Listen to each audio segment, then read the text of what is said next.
Main जो लोगों का वो गोल था वो यही था कि हमने पैसे कमाने हैं। बेसिकली हमारा जो लाइफ गोल है वो हमारा पैसे कमाना है। बाकी जो 50% थे उनमें से जो यंग एडल्ट्स थे उन्होंने कहा कि हमारा जो मेन गोल है वो फेमस होना है, यानी हमें लोग जाने। ठीक है, लेकिन पैसों से आपकी जिस तरह बात है ना कि हर चीज़ खरीदी जा सकती है, वैसा नहीं है। इस चीज़ को अप्रूव जो किया गया है ना वो ये है कि आपका जो पैसों से आपकी कभी भी हेल्दी रिलेशनशिप्स नहीं आ सकते हैं। ठीक है, आपकी एक स्टडी जो है 75 ईयर्स तक एक स्टडी हुई थी हार्वर्ड मेडिकल स्कूल में, और उन्होंने पूरे 75 ईयर्स लोगों की जो लाइफ है ना उनको ट्रेस किया था। लेकिन 75 ईयर्स उन्होंने जो स्टडी की है वो भी तो एक मैटर करती है ना, कि उन्होंने 75 ईयर्स एक स्टडी किया, उसमें उन्होंने एक इतने सारे लोगों को इन्वॉल्व किया है। उसमें उन्होंने जब लोगों की लाइफ को ट्रेस किया है तो उसमें जिनके पास पैसे थे या जिनके पास वो थे, उनकी ज़रूरी नहीं है कि वो हेल्दी उसमें हों, एक हेल्दी कंडीशन में हों या फिर वो हैप्पी हों। ठीक है, जो 3 चीज़ें उसमें निकली थी ना, रिजल्ट्स जो निकले थे वो बेसिकली ये थे कि जिन लोगों के रिलेशनशिप्स हेल्दी थे ना उन लोगों की लाइफ हैप्पियर थी। जो चीज़ें होती हैं ना कि आपकी हेल्दी जो रिलेशनशिप्स होते हैं वो आपके ना सिर्फ आपकी माइंड को, आपकी बॉडी को भी हेल्दी रखते हैं। ठीक है, आपकी जो फिज़िकल पेन होती है ना वो एम्पलीफाइड हो जाती है आपकी इमोशनल पेन से। अगर आप इमोशनली हेल्दी नहीं होगे, इमोशनली आप कनेक्टेड नहीं होगे लोगों के साथ, इमोशनली आप खुश नहीं होगे अपने रिलेशनशिप्स में, तो आप कभी भी हैप्पी नहीं रह सकते। ठीक है, और वो इमोशनल कनेक्शन आप पैसों से नहीं खरीद सकते हो। बेसिकली 2 तरह के आपके होते हैं रिलेशनशिप्स, हेल्दी रिलेशनशिप्स और अनहेल्दी रिलेशनशिप्स। अनहेल्दी रिलेशनशिप में क्या आएगा? अनहेल्दी रिलेशनशिप बेसिकली होता है जहाँ पे को डिपेंडेंसी आ जाती है। को डिपेंडेंसी क्या है? को डिपेंडेंसी बेसिकली ये है कि आप इमोशनली और साइकोलॉजिकली आप बहुत ज़्यादा डिपेंड करते हो किसी के ऊपर। आप लोगों पे डिपेंड करते हो, आप किसी चीज़ के ऊपर डिपेंड करते हो। ठीक है, उसको हम को डिपेंडेंसी कहते हैं। अब को डिपेंडेंसी के डिफरेंट साइंस होते हैं। एक्चुअली को डिपेंडेंसी जो होती है ना उसके साइंस होते हैं कुछ। ठीक है, उनमें ये आ जाता है कि आप जो ना आपको बार बार रीअश्योरेंस चाहिए होती है अगले बंदे से। ठीक है, रीअश्योरेंस आप बार बार मांगो कि मैं जो कर रहा हूँ वो ठीक है, आपको अगले बंदे से रीअश्योरेंस चाहिए होती है। दूसरी चीज़ ये होती है कि आप जो है ना वो नो नहीं कह सकते हो। जो अनहेल्दी रिलेशनशिप या जो को डिपेंडेंसी है ना उसमें आप नो नहीं कह सकते हो।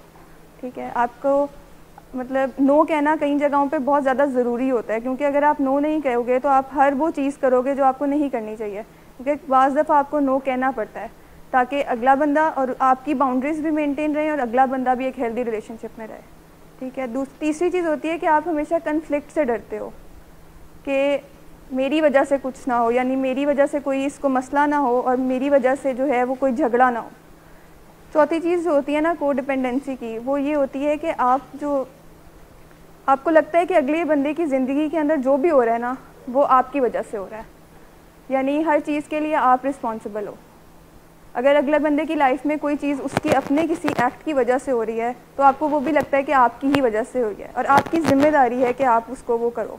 यानी आपको ये फील होता है कि आपकी ज़िम्मेदारी है कि अगर अगले बंदे की ज़िंदगी में कोई भी मसला हो रहा है तो वो चीज़ ठीक करना आपकी ज़िम्मेदारी है, आप इस चीज़ को वो कर लेते हो। हमारे साथ मतलब फैमिलीज़ भी होती हैं जो एडिक्शन के पेशेंट्स होते हैं, उनके साथ जो फैमिलीज़ होती हैं वो अक्सर उनमें को डिपेंडेंसी होती है, वो किसी चीज़ को फेस ही नहीं करने देते एडिक्ट को। हाँ, तो आपको अगर कोई चीज़ फेस ही नहीं करेंगे आप लोग तो फिर आप उस चीज़ को सीखेंगे नहीं।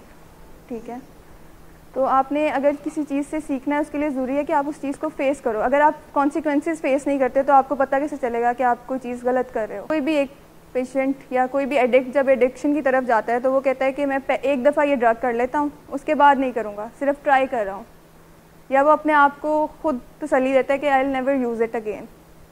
ठीक है, लेकिन अक्सर ये जो है तसल्ली होती है, सिर्फ आप इस पर एक्ट नहीं करते हो, आप बार बार वो यूज़ करते हो। पहले आप अगर साल में कभी मतलब सिर्फ एक फ्रेंड्स के साथ ले रहे थे, उसके बाद वो आपकी बॉडी की ज़रूरत बन जाती है, आपकी बॉडी एक्ट ही उस पर करती है। ठीक है, आप पहले हफ्तों में ले रहे होते हो, फिर दिनों में आ जाते हो, फिर एक दिन में काफ़ी दफ़ा लेते हो। अब जब आप देखते हो ना, जब तक आप एक चीज़ के बारे में सोचोगे नहीं ना तो आप कभी भी उस चीज़ को चेंज नहीं कर सकते अपनी ज़िंदगी में। ठीक है, क्योंकि आप जो सोचते हो ना वही आपके वर्ड्स बनते हैं। जब आप वर्ड्स और उन्हीं वर्ड्स से आपके एक्शंस डिफ़ाइन होते हैं। ठीक है, और उन्हीं एक्शन से आपकी हॉबी बनती है। और जब एक आप और आपकी जो हॉबीज़ है ना वो आपका करेक्टर डिफ़ाइन करती हैं, वो आपका करेक्टर के साथ एसोसिएटेड हो जाता है, आपका करेक्टर बन जाता है। और जो आपका करेक्टर बन जाता है ना वो फिर आपकी एक तरह से डेस्टिनी बन जाती है। ठीक है, तो आपने इस चीज़ को चेंज करना है। और इस चीज़ का जो हमने स्टार्ट लिया था वो कहाँ से था कि हमने अपने थॉट्स को चेंज करना है। ठीक है, अब मेनली क्या होता है, जब एक ड्रग एडिक्ट होता है, ठीक है, उसने सारी ट्रीटमेंट ले ली, उसके बाद जो स्टिग्मास एसोसिएटेड होते हैं ना ड्रग एडिक्शन के साथ, वो ये होते हैं कि ये जो है वो आगे अपना काम कंटिन्यू नहीं कर सकता है। ठीक है, या ये इस काबिल नहीं रहा है कि ये आगे कोई चीज़ जो है वो अच्छे तरीके से अंजाम दे।